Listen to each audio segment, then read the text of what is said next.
Morning, everybody, and welcome to the Lafora Talk Show, Season 4, Episode 9. I am your host, Danielle Friedman, here at AMN Healthcare International, where we have Kinetics, a direct hire company, and O'Grady Payton, a staffing company. I am so excited to be here with you this morning. We have a very special show. We are going to be talking to our Lafora holiday heroes. We're going to be hearing all about their journey to the United States, all about what they're doing for the holidays here in the United States. And I am just so excited. We got lots of amazing pictures. We've got some great guests. So very happy to have you all here today. As always, please let me know where you are watching from. I love to see where our viewers are watching from. Please put your comments and questions in the chat. Our nurses love to take your questions. They want to make sure they're answering all of your questions. And if you are inspired today to apply, you can apply on our website at amnhealthcare.com/international if you are excited about coming with direct hire or with staffing. And if you are wondering, where do we have job positions? We have positions all over the United States. Let's pull up our graphic with all of the positions that we have all over the United States. Opportunities in every state. You can see between direct hire and staffing, we have opportunities everywhere.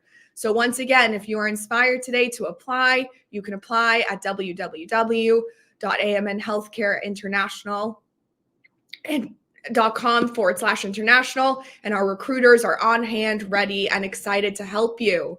Without further ado, let's bring out our guests. Good morning, everybody. Hi, Use my voice this morning. I had my sister's wedding this morning, or sorry, not this morning, my sister's wedding this weekend, and I think I partied a little bit too hard because I'm losing my voice a little bit. Congratulations to the sister. Good morning, Danielle. Good Yeah. morning, Chris. Okay, so why don't we take a moment to introduce ourselves? Why don't you let our viewers know who you are, what your specialty is, where you're located in the United States, and where you came from. So let's start with you, Nurse Chris.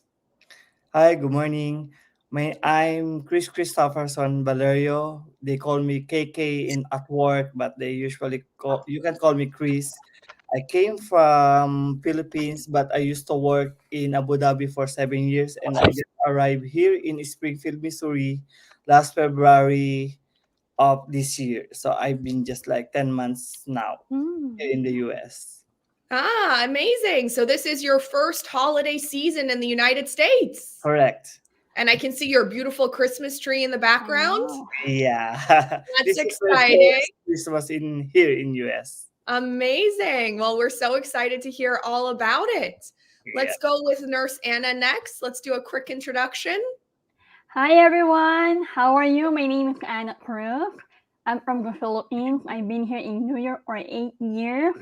I work as an operating room travel nurse. And I can't wait to share with you my experiences, especially my first holiday. Thank you for inviting me. Thank you. Thank you so much for being on, Anna. So excited to hear about all the different holidays you've had over the last 8 years. That's a lot of holidays to celebrate. Yeah. All right. And last but certainly not least, Nurse Kay. Hi, good morning, everyone. Good evening, good afternoon. My name is Kay. I'm known for Travel Nurse Hacker in the social media. I've been a nurse here. Actually, today, December 12th, it's my anniversary coming to the United States 17 years ago.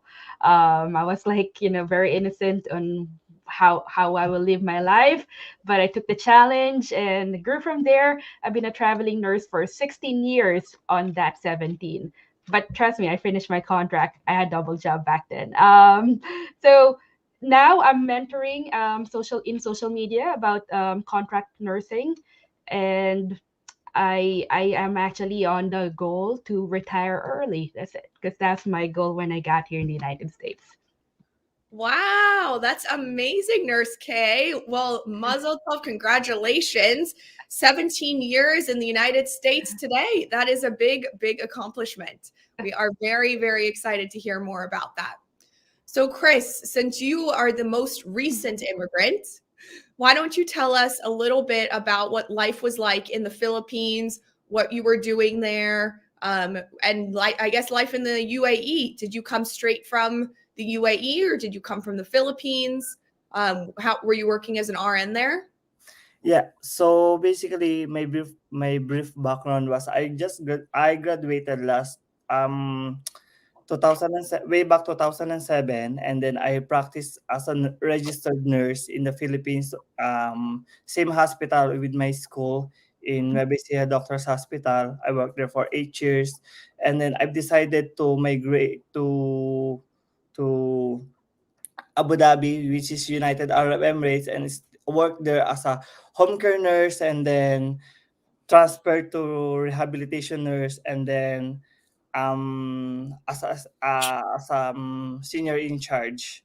And then I this last 2019 I decided, because I cannot see myself growing in United Arab Emirates, so I decided to take an NCLEX exam last 2019, and then the opportunity came up. I signed with Connetics, and then I just signed up with my current facility, which is Cox Health Facility here in Springfield, and that's it. This is my first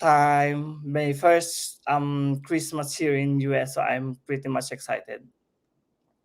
Amazing. So sounds like you've had quite the journey. Yeah. So why did you decide to move to the US? So I've decided because, first of all, practically it's just like for the the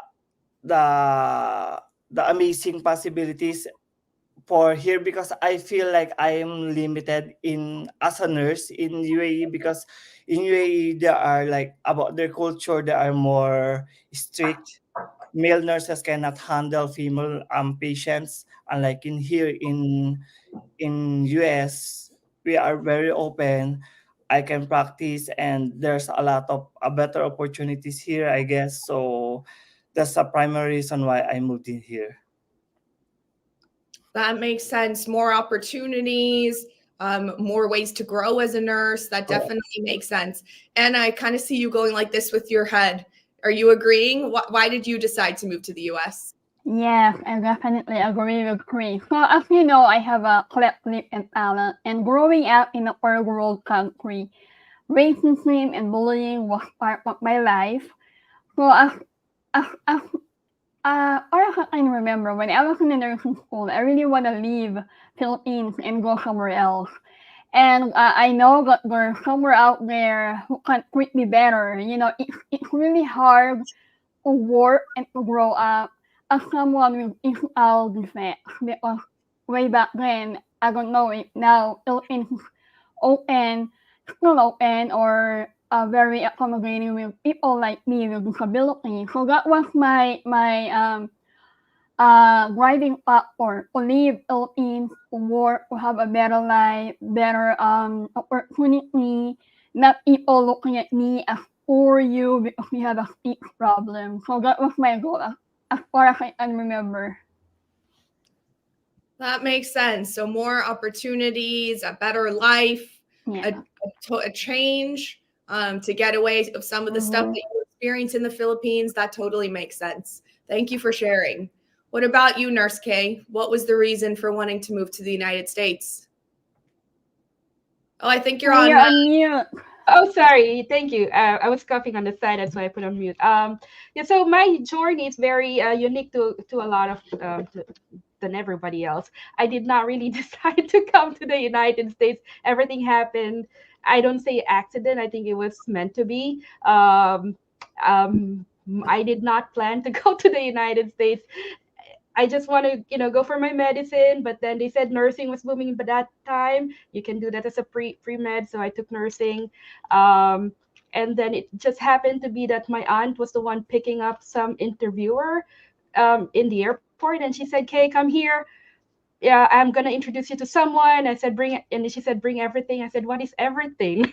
And she said, "Bring all your documents." I'm like, "Auntie, I'm coming from 16-hour night shift, evening and night shift, so I'm not sure if I can make it, but I will try." So I brought all my documents, and then boom, there were people in front of me asking me personal questions. I answered each one of them, and then they said, "Congratulations, welcome to Harlem Hospital. And I'm like, did you guys hire me? I did not know it was a job interview. Everything happened by accident. I have no clue what's going on with my life. And retrogression came, but just before the retrogression back in 2006 happened, I was able to get my visa in less than 1 year. So everything was just like falling into places, like all the Swiss cheese holes have met and have been opened up, and I arrived in the United States at that time. So that was my journey to US. Now that's why my life was full of challenges, but I overcome each challenge. Now I'm sharing this to everyone. That's why I'm now called the foreign accidental foreign nurse lifeguard, because I know the struggles what everybody went through. I went through it too. The journey wasn't easy, but it was doable and survivable, and it was great for me overall. Wow, sounds like quite the fortuitous journey for you, Nurse K. Everything just kind of happened and fell in place. So you mentioned retrogression. We are going to have a special retrogression show on the AMN Healthcare International page this coming Friday at 7 a.m. Pacific, where we're going to discuss all about retrogression. But I'm sure we have some nurses who are watching and they are experiencing retrogression right now. What would be your advice to them?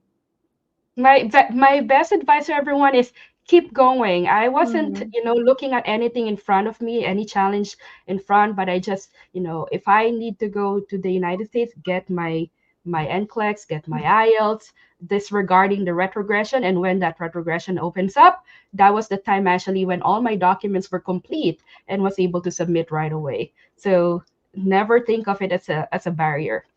Yeah. You're right. Yeah. I was affected by retrogression also. I waited 8 years. I was abandoned twice by my agency. And on top of that, I was affected by retrogression. I renewed my IELTS 5 times. I took the IELTS 5 times. I renewed my NCLEX from California to Vermont to New York. So I spent a lot of money waiting for the retrogression, but while waiting, like hey, I never gave up. I still continue to work as an OR nurse in the Philippines, even if I was only earning $200 a month. And when the time comes, it opens. I said, time for me to go and get my American dream. So for those who are waiting, don't give up. Just keep reviewing and studying, preparing for your American dream.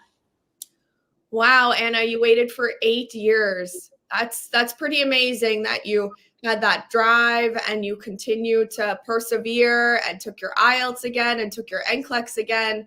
That's amazing. And now here you are. You're in the US and you've been here, you said, for 8 years, right? Wow. Yeah. That's a very inspiring story. So Chris, you are the most recent nurse to go through the immigration process. Yeah. So what was that like for you? For me, just like, because I unlike others, I was not really feel pressured about waiting for my about the visa bulletin, because while I'm still waiting for to become current one, I'm just trying to be more like more having fun, and I don't like the pressure being put on my shoulder because it is beyond my control. And I believe that I just wanted to save money just for me in order to prepare for some expenses going here in the US. So when I received the letter that I am for interview, I was really shocked, and I even I remember it was 3 o'clock in the morning when I received the email, and then I was not quite sure if it is already the interview thing. So I just sent that email to my case manager, and she told me that hey, congratulations, that is already your interview date. So right then there, after my interview date, I just passed my resignation letter just to be sure. And because I remember it was October 27 of last year when I got interviewed, and I my interview time was 7:30, and then I arrived in the embassy at around 6:30, and there's a long queue in there. But the thing is, the embassy in Abu Dhabi, unlike compared to embassy in the U.S. embassy in the Philippines, you don't need to be like too much early as long as you are there in the time of your interview. And then my interview just only like 5 minutes. They just ask me which facility. They just ask me the documents, and I'm just wishing I'm not going to receive the blue form, which is the 22G form. And then I was really happy when they told me that congratulations, you already approved. So I was really happy during that time. I can still vividly remember. I'm sure that must have been such an amazing moment when you got your approval. What Yeah. did that feel like when you heard you're approved, you're coming to the US? The feeling is really surreal. I cannot really imagine like, is this really happening? Because I'm not, although I'm looking forward to go here, but I didn't expect that it's quite fast. Like it happened like in the snap of a finger. Like I I cannot explain what I'm going to feel that moment, but definitely I called my mom. I was crying, and then I just told her the great news that I already got the US visa approval. So right there and then I started preparing, and then that's it. Amazing, Chris. Well, I'm sure your mom was very happy to hear on the other side that you got approved. That's such a happy, exciting moment for you to share with your family. So, you Indeed. mentioned that you started preparing. What did you start preparing to bring yourself? And I don't know if you came with any family, but to come to Missouri, what did you start preparing? So at first I need to prepare myself mentally because I came here by myself, and although I have some relatives here in the US, but I didn't like keep in touch with them. So I really make sure that I'm prepared mentally and physically, and then financially, of course, that is the most important, one of the most important aspect, because um ca- um coming from like Abu Dhabi, and then going here in Missouri without knowing anyone, I need to be prepared for anything. So I need to save a lot of money. Good thing is like my gratuity was being saved. So that is the one that I use for my to spend here, and with the assistance of my agency through Kinetics, they're really hands-on. They really give me the idea on what to prepare, what to adjust, what to expect in here. So from there, I got the tips. So I just follow their tips and advices as well. Okay, well, good. So you mentioned saving money. You mentioned having some good tips and advice from Kinetics, which is now part of AMN Healthcare International. So I'm so glad to hear that you had a good experience and they were so hands on with you. I saw we actually had a couple of questions in the chat asking how they apply. So if you are interested in applying with AMN Healthcare International, either with direct hire or staffing, you can apply at amnhealthcare.com/international, and our recruiters are on hand and they are ready and waiting and happy to help you. Even with retrogression, we are still filing you. So please get your applications in. So Nurse K, I want to turn to you. What did you do to prepare, or looking back, what should you have done to prepare to come to the US? During that time, I was, very young, Danielle. I was only 19 and everybody was doing, preparing to come to the United States. I was just following what the flow is. So when my classmates said we're gonna take the CGFNS back then, I sat down with them right after graduation, because it's very good to have those exams lined up right away after you finish your school, because all the information are still fresh. So we jump into take our CGFNS exam, and then after that just IELTS, and then NCLEX was on the line, but I didn't take my NCLEX yet that time. So again, but because that time NCLEX wasn't available in the Philippines, but if it is today, then probably would be take the IELTS exam, NCLEX exam, right close when I finished my nursing education because everything was still fresh. The preparation I also did there was I went to an acute care hospital. Even though that's one of the lowest paying hospital that is in that area, I know that my experience will be good. So investing on my experience actually came with a return of investment, being able to land good employer here in the United States. So that was my preparation. Aside from clinical preparation, I also did my cultural preparation by started as soon as I got my visa because it was so quick. I started watching a lot of videos online. So I'm an operating room. There are resources online called AOR. Sorry, not aside from AORN. There's also called OR Live. That is the way that I tried learning how to listen to English in a surgical environment because it's harder when you're in the operating room. Everybody has masks and it's a low tone voice, so it's harder to hear surgeons and my colleagues.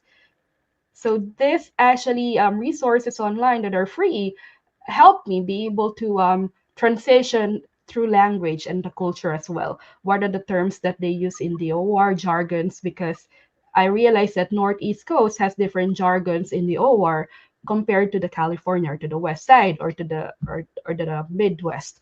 So there's a lot of jargons that I need to know. So going online, I was able to understand some of those jargons that are being used just before arrival to the United States. That's some very good advice. Utilizing what you have online to better prepare you. I remember I spoke to a nurse a few months ago, maybe even a few years ago at this point, and she told me she used to go onto Google Earth and put in the address of where she was planning on going, and she would walk around on Google Earth to be able to see where she's going to be going so that she could see her new home. And I thought that was a very smart way to prepare. May as well use all of the online resources that you have at your hands. Anna, I see you got something to say on the tip of your tongue. What do you Yes. How did you prepare, or how do you suggest our nurses prepare? So when I arrived with my family. I have a one daughter who was 4-year-old then when we arrived. So like what you said, Danielle, I use Google a lot, and I have a small notebook with me. I wrote everything. The address of the new facility that I'm gonna work with. I started in a nursing home, and then I Googled how far is the grocery store, the library, the school. I Googled the environment of the place, and I made notes of it. Like, because we have no car, we have no family or friends in New York. Like, we don't know anyone. It's only me, my husband, and my daughter. So I have to really prepare. And just to let you know, guys, when we arrived here in the US, I left my husband and my daughter with my in-laws in California for a month. But after a month, they followed me here in New York. So while I was looking for an apartment, I have no car, so I walk in the morning from 9 to 10 in one area. I saw 3 apartments. Google helped me a lot. And with the facility, they have library, they have recreational sports. That saves me a lot of money because you're new, and then we always go to every weekend. We always go to what we call the yard sale. That we save a lot of money buying winter clothes, winter boots. So those preparations help me a lot, especially when you're married and you have a kid or children that will come along with you in the US.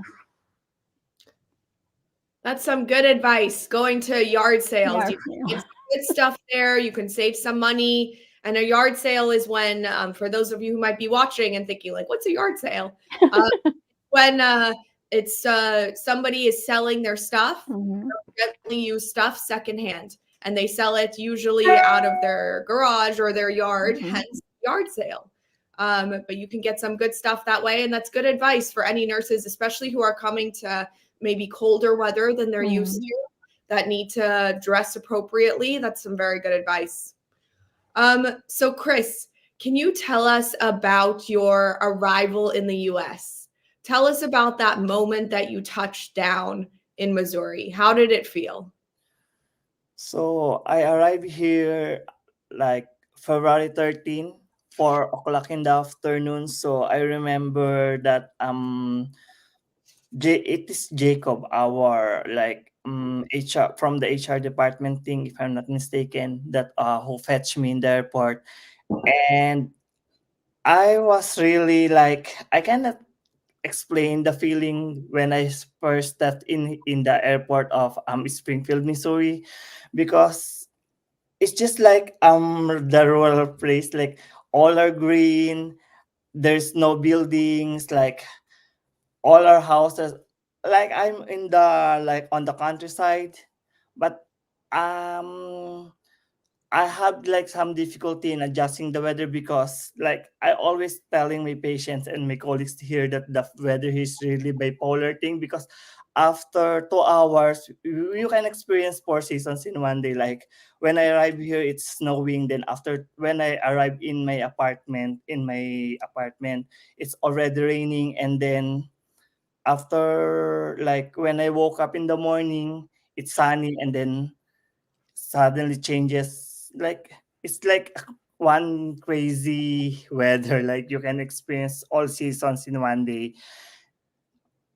And it's really peaceful in here. I can like there are some similarity like in LA wherein I came from, like in United Arab Emirates. I live in Al Ain City for like 5 years, so it's just like similar. It's just like the weather is really difficult, so I have more difficulty in adjusting the weather because I came from United Arab Emirates, which is like having extreme hot weather, compared here like it's really cold, and then just it's really different. So I have really difficult time in adjusting myself in here, especially with the weather.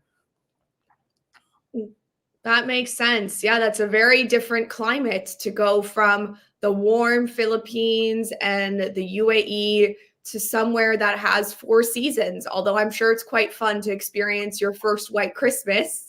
So, how did you deal with the change in the seasons, and how did you get over that? You said it's been very difficult. How do you make the most out of it?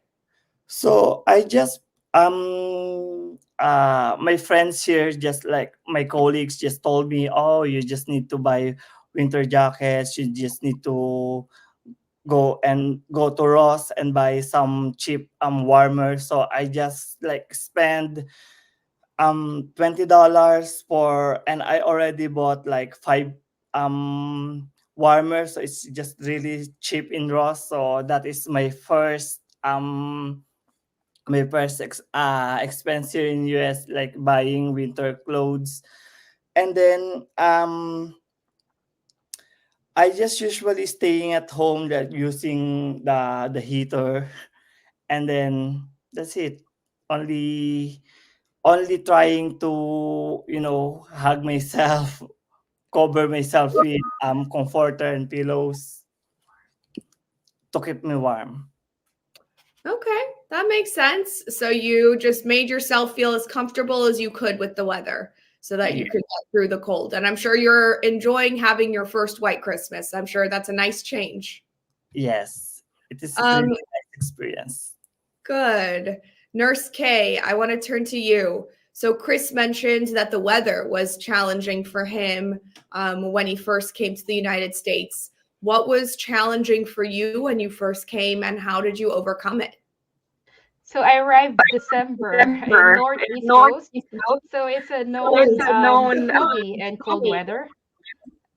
Um, so I was really transitioning very hard in New York. Everybody knows how cold New York is. Well, actually, New York is not as cold as Canada, but we get the same temperature as well. It was really hard. So before leaving the Philippines, my family said, go to this ukay ukay, which is known for those overruns in the Philippines, or used clothing as well. Like Anna said, that she bought a lot in those stores, thrift stores. So I went to the Philippines before arriving in the United States. I bought a turtleneck, long sleeves, do a layer. But when I arrived in the United States, it was very cold that I needed like 3 layers. In the Philippines, it is tropical, so 60 degrees Fahrenheit is very cold for us. Here in the United States, you can go below 30, in those cold weather. So it was really a challenge because in New York we didn't have cars, so we have to commute with public transportation, and waiting on the bus. Um, will take me like 15-20 minutes in the cold, in the freezing cold. So it was really challenging, but we survive it. As long as you bundle up and cover, then I realized I really need to invest on my health and take care of my health, keep myself warm all the time so I won't get sick. So it was really a transition from changing my clothes and how I will take care of myself, especially on cold weather. So yeah, not easy, Danielle. It was December when I arrived, winter season. That's a harsh way to arrive. You come from the warm, and then you're automatically, your first thing is in the cold. But it sounds like you came prepared, which probably really helped. Yes, I saw the pictures, and I'm looking there. Okay, winter in New York. Google it up, and then you will see snow. But it was very pretty and beautiful. The first thing I did was slap my face when I arrived in the United States and when I was in New York, because I said I can't believe I'm walking here. I just saw this in TV, and I've never been out of the country. That was my first time out of the Philippines. Wow. So what was the first thing that you did when you came here? What first fun thing did you do? Oh, I licked the snow that's falling. I touched it and put it in my mouth, and I tasted it. It was it's water. Halo. I love that. Eating the snow. That's a very winter thing to do. And I'm sure when you came to New York, it's all the pretty Christmas lights and Rockefeller Center and all of those beautiful things were probably very nice to see, right? Absolutely. I feel like I'm Macaulay Culkin being lost in New York, literally. Home Alone, the best movie ever. What about you, Anna? I'm sure you probably experienced some similar weather challenges. Did you experience other challenges when you first came? You came with I arrived April, so it's spring. So I saw a lot of beautiful flowers, but it's kind of raining. But the challenges will be transportation too, because I don't drive back home and we don't have a car. But I got to master the subway, train station, and the bus. So, but when the winter arrived, because I know I have enough time preparation to learn what to do on the winter, it's not easy, Danielle, because like Kay and like Chris, we came from a tropical country wherein we only wear one layer of clothes or a t-shirt. But here, especially me, I realized that I'm a cold person. Like, hey, you wore 3 layers. I wore 4 or 5.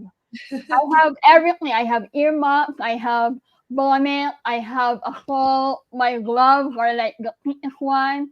I wore 3 layers of socks. So my daughter was always laughing at me like, "Mom, you look like a snowman," because I always have people.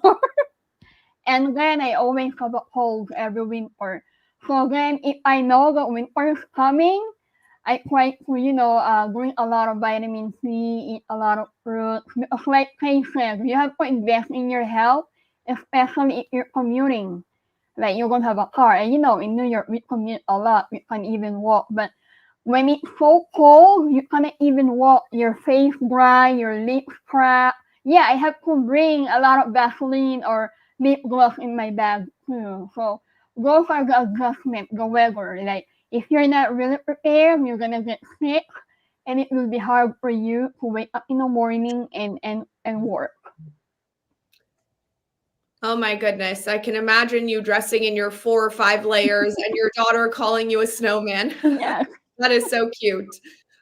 So aside from the weather adjustments, which I'm sure was very difficult for all of you, you must have experienced some other adjustments with coming with a family. That must have been difficult. What were some of the challenges that you experienced, and how did you deal with those? So when I arrived, it was April. My daughter was 4 years old, and she's entering in school. So back in the Philippines, it's easier. You just go to a school, enroll. But back here, when I started looking for a school, I've learned that in every community, there's an assigned school district for elementary. They have a different school for middle school and high school. So they ask a lot of documents. My daughter's birth certificate. My daughter needs to be seen by a doctor. Back home, you don't do that. She needs to be updated on her vaccinations. And then they assess her English proficiency because we came from the Philippines. And then they told me and my husband they assess our proficiency in English also. And they also gave us assistance immigrating. So I have a good experience with our neighborhood in Westchester, in New York. One of the company in New York. So those are the challenges. And then I have to prepare my daughter because she will meet a lot of different nationalities. Like she asked me, Mom, back home we're gonna have this kind of like color, like we're gonna have African American, we're gonna have Spanish speaking people. I have to teach her how to be culturally sensitive. And I will never forget Danielle. She asked me, Mom, my classmate, her mom is a single parent. How do you have a single parent? So I have to explain for her, like, you know, in the US, in here in New York, there's different kinds of families. They have single parent, they have common law. Like my friend has two moms. Is that possible? Because you know we came from a Philippines, we're Catholic. Like our family is very sacred. So those are the challenges, culture, the school, and the system. You know, so but I was able to help her out. Oh my gosh, I'm sure that must have been a lot of very interesting situations that came up with your young daughter. How did a you lot guys of questions, a lot of questions, like out of the world questions. I was like, I need the help. I'm sure. How did you know how to answer those questions? How did you know how to deal with that stuff?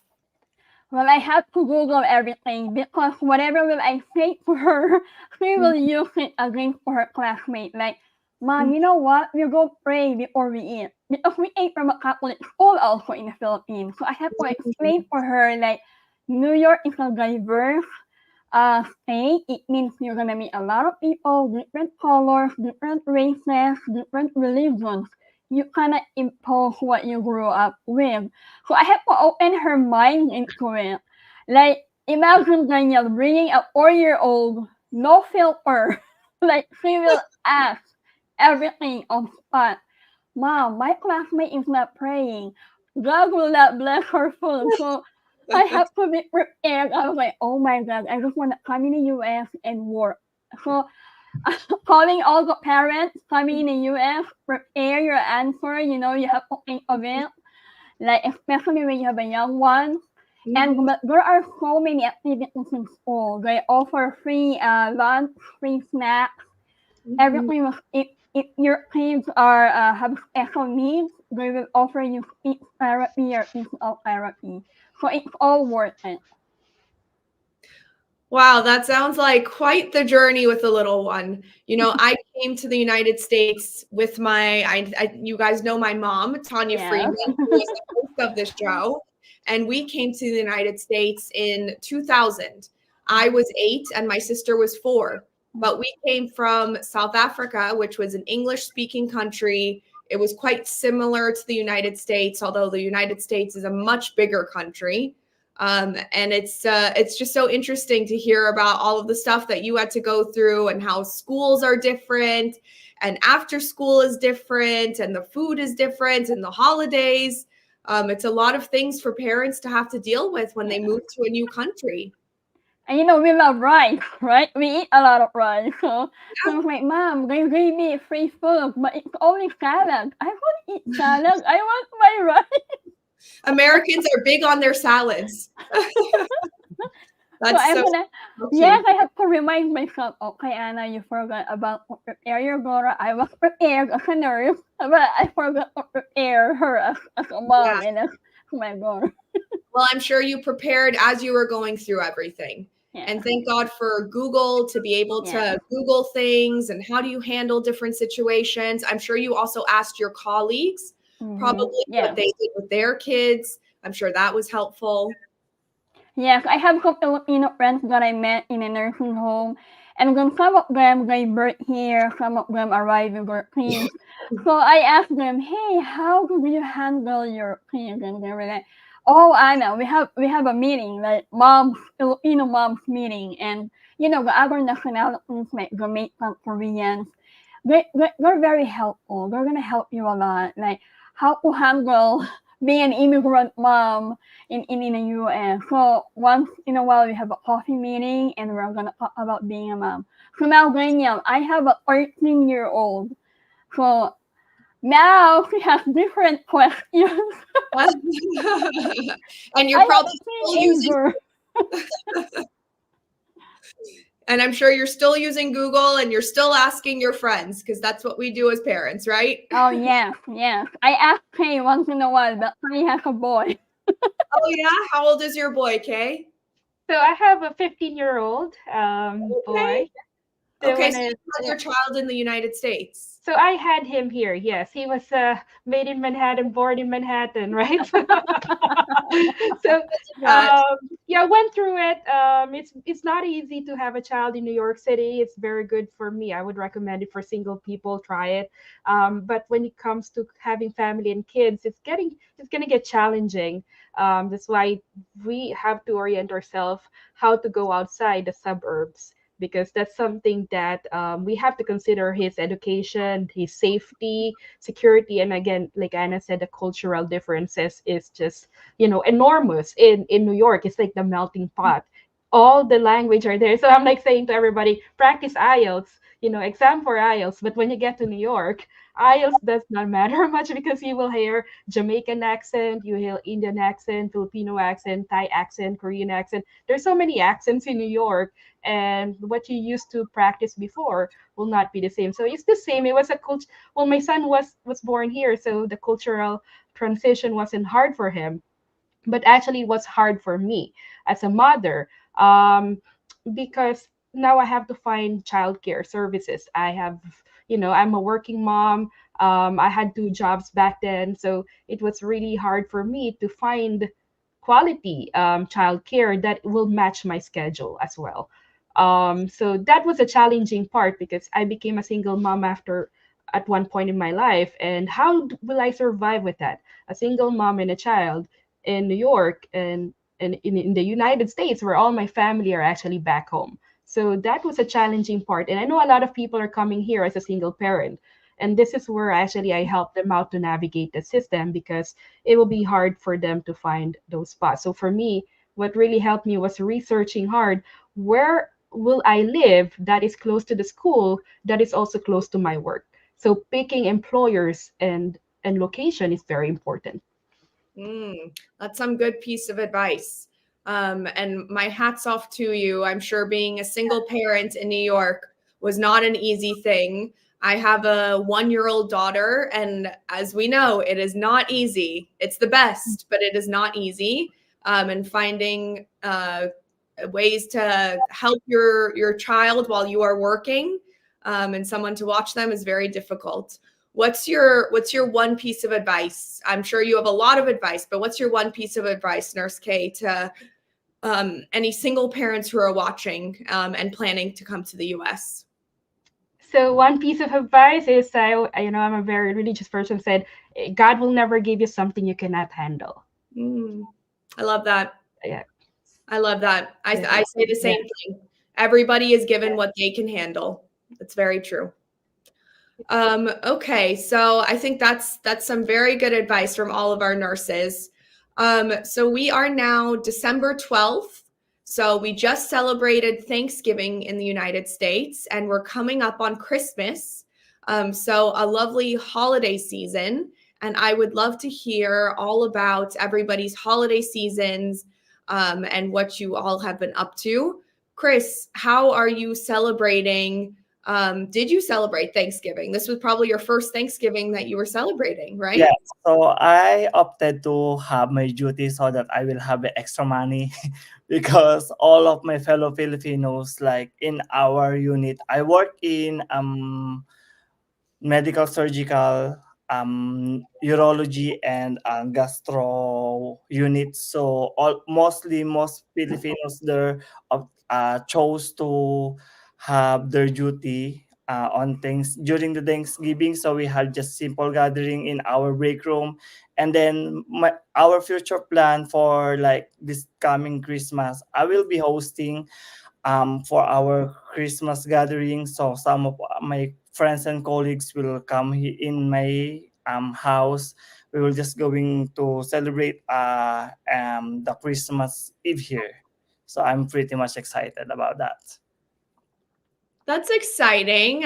So you're gonna have your friends over for Christmas. Are you gonna make any special foods that you used to have in the Philippines? Yeah, so we've decided we're going to do the potluck. So I will do some like the some bake some like Filipino delicacies like bibingka and then tofu, and then the rest are part of them.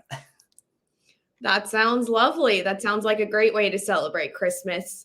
Anna, how has it been celebrating the holidays in the US? Is it very different from how you used to celebrate them in the Philippines? It's very different, Danielle. Like, it's a little. I have a story about Thanksgiving. So, like Chris, my first year of Thanksgiving, I worked.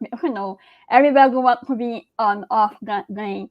But then, when I went to my daughter's school after Thanksgiving, I saw her handwriting narrating how she celebrated Thanksgiving. I felt bad because we never really celebrated. Like, she narrated, my mom set the table, my mom cooked the turkey, we had coffee, we had gravy. So I felt bad. I was like, oh my God, what am I doing? So the following year, I made sure that we celebrated the Thanksgiving. So that was our first one.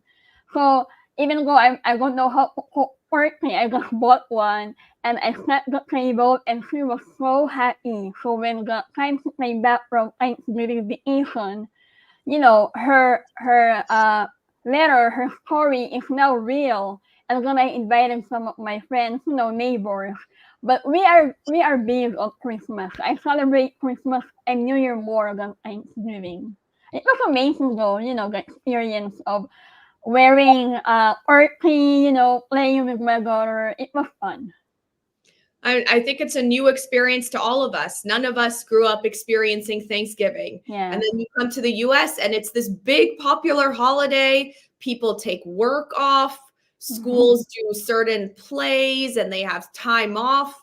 Everybody's eating different foods. Yeah. So it's a very different experience. And in New York, they have Macy's Parade. So I was like, oh, I love Thanksgiving. Exactly. They have the whole parade, which they televise so everybody can watch around the country. And they have all the big floats and all of that kind of stuff. So it's a big holiday here in the US. What about UK? How has celebrating the holidays been different for you in the US versus at home? We don't celebrate Thanksgiving like everybody mentioned. When I got here, it was just after Thanksgiving. So people were very busy as well in New York. They said it's the hustle bustle time of the year, the last 2 weeks before Christmas season, because it's also celebrated here. The only difference is, you will hear Christmas song in the Philippines as early as September. So I would say anytime the bird hits, Philippines will start playing Christmas songs. Here in the United States, they kind of wait to decorate after Thanksgiving, which is quite new because although we start the Christmas songs in September, we start decorating October and November. When I started after Halloween, okay? Yeah, after right? Halloween. After Halloween, we said, don't decorate your house yet. Wait for Thanksgiving, to finish. But that's the one cultural difference that we have over, from the Philippines and here. The Christmas season is very long in the Philippines. So when I got here, and everybody was just throwing Christmas party, and then after that, it was like, I said, that's it, 2 days, 3 days. So it was a little bit cultural shock for me. I thought it's celebrated everywhere like that on a long term, because it's my first time outside the Philippines, first time to be out of the country. So everything was new to me, especially when it comes to gift giving. There's now gift cards before. When I arrived here, there were no gift cards that much yet. Mhm. So for us, it was something new. Like, oh, I would expect a big toy to be open, right? So it was different. And the other one was majority of the time we spend Christmas in the Philippines with families. But since in the United States, a lot of people here are immigrants. Now, there are less family in the party. So majority of the time that the Christmas parties are being done are actually done with friends when I arrive here. So then become realizing that friends are your family here. Hmm. That's so nice. Definitely. Yeah, definitely. That's so nice. I think for a lot of people that moved to America, including myself, I saw Anna going like this. I know Chris is having some friends over for Christmas. Your friends end up becoming your family, especially when your family is so far away, and especially when you're working such long hours as a nurse.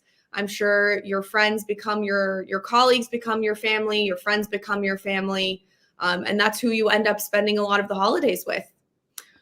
Chris, do you have any special events in your hospital or anything that you guys do for the holiday season? Do they decorate? What do they do for the holidays? So unlike in my previous facilities here in my current hospital, we don't really prepare much, I guess. But I think there's something that they are really preparing for the staffs, like in the past Thanksgiving they gave us like free lunch. So I guess they're going to continuously doing that for the staffs and the employees. Oh, well, that's nice. I think a lot of companies in the US tend to give free food around the holidays. Everybody's big on free food. I see Kay kind of smiling and shaking her head. Is that what's happening at your workplace? Is that what you experience? Lots of free food? Oh yeah, definitely. Especially when you're in a department, there's a lot of employees. Like for my department, it's operating room. Everybody has their birthday on throughout the year, and then Christmas, everybody just cooks something. It's a very good way to learn different people's food as well. So we're very particular in. For me, I'm very adventurous in food. In exploring different food. So Christmas season, everybody brings in their cultural food, which is awesome. Oh, that's so fun. Like you said, a big melting pot, just a big melting pot with different foods. That sounds delicious. Yeah, We're gonna have a we're gaining buffet, Yeah. right, Kay? Yeah, you will always lose on your weight gain challenge or weight loss challenge on Yeah. Christmas Well, that's what season. the holidays are for. It's to try all the delicious food. Forget the weight gain. Yeah. Anna, is there anything special that your kids do or your daughter for the holidays? Was there anything at school that they did? Yes, right now she's in Catholic school, so they're very big on celebrating the Christmas. Like they have caroling, they have Christmas party, and they also do pantry for the less fortunate kids. And then we donated a lot of clothes and toys. We go to the like shelter or in an area with a lot of homeless. So because the school wants to emphasize that Christmas is birthday of Jesus. It's all about giving and sharing. So, and even if it's in Catholic school, they also learn our holiday like the Jewish, like Hanukkah. So yeah, it's a good thing that we're exposing these kids in a different kinds of religion and how they celebrate it. And I learned it too. Yeah, that's a big positive. You get to learn what your kids are learning. And it's great for kids to come to the US. There's a lot of diversity, a lot of good things to learn, especially around the holidays. People are celebrating different things. People celebrate in different ways. So it just shows the uniqueness of where you're coming. So thank you to my guests, Chris, Anna, and Kay. I loved hearing all about your holiday seasons. I would love to hear just one final piece of advice from each of you on nurses who are thinking about coming to the US. What advice do you have for them? Someone who was in your shoes, what was it? Anna, 8 years ago, Kay, 12 years or 17 years ago, and Chris, almost a year ago. What would you say to those nurses who are watching you? Let's start with Chris. So for me, congratulations. Since the visa bulletin is already published yesterday, so congratulations. Keep dreaming, keep persevering, keep reaching and chasing your dreams. Um, Pray hard and consistency is the key. So just enjoy, savor the moment, and we will see you here. So hope you will have a great and happy Christmas. Thank you, Chris. That was some great advice. And I loved seeing those pictures of you all over the United States. I can see you're making use of your time and seeing all the different places. So that is always so fun to see. Anna, let's turn to you next. Okay, my piece of advice, no matter what will happen, how hard, how many challenges that you're gonna face, never ever give up. America's waiting for you. We have a lot of opportunities. We are in need of nurses, especially if you have a family. Do it for your kids, for your family, for your future. Just keep going. Prepare for your NCLEX. Look for a reputable agency. Prepare for your IELTS. Don't mind the struggles along the way. It's all worth it. Thank you, Danielle. Thank you, Anna. And what beautiful pictures. Your daughter is beautiful, and it looks like you guys have done some fun stuff over the years. So that's amazing to see.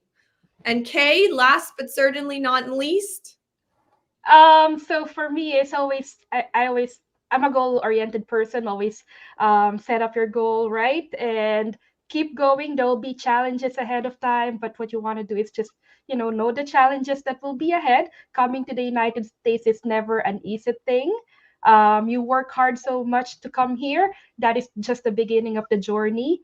There'll be more challenges come up ahead. The best thing to do when you get here in the United States is find mentors who will guide you. Listen to everybody. Keep your ears open. Never be a close-minded person in the United States, and opportunities are endless here. Only if you grab them. Okay. That's some very, very good final piece of advice from Nurse Kay. Thank you, Kay. Some very inspiring pictures as well. I could see you're traveling all over the US. I liked that picture on the beach. I'm a little cold here in my turtleneck, so that looks like a lot of fun. Thank you so much, Danielle, and thank you for this opportunity to share our experiences. Thank you all for sharing your experiences. I'm sure it was very inspiring for our audience. You too can be like Chris, Anna, and Kay. Come to the US, even if there is retrogression right now, as you can hear from all three of them. Continue on, do what you can do, control what you can control. And if you are interested in coming with AMN Healthcare International, we are here for you. We're excited to help you. amnhealthcare.com/international. We have direct hire and staffing options for you. So before we go, I want to pull up our schedule for our future Onwards and Upward shows. So these are Onwards and Upward shows that are 7 a.m. Pacific on Fridays. So this coming Friday, we are going to have an immigration Q&A. We got some good news on the visa bulletin, so we are very excited to discuss that. We have our top immigration attorney experts that are going to come on. They're going to talk about all about retrogression and what that means for you, and all of the movement, and what we can look forward to. On January 16th, we have a show working with U.S. physicians. January 19th, we have another immigration Q&A. February 2nd, New Year, New Look. We're going to be rolling out a New Year, New Look on the Onwards and Upwards show. And February 16th, another immigration Q&A. We also have our AMN Academy every Monday at 5 a.m. Pacific Standard Time. So these are free classes for all of our nurses worldwide with our partners Aspire RN, Swoosh, 9.09er, and iPass. So make sure to avail yourself of those classes. Thank you for watching today. Thank you for my guests for being on today. I wish everybody happy holidays. I hope you're enjoying with your family. And I look forward to seeing you next time. Onwards and upwards, everybody. Bye-bye.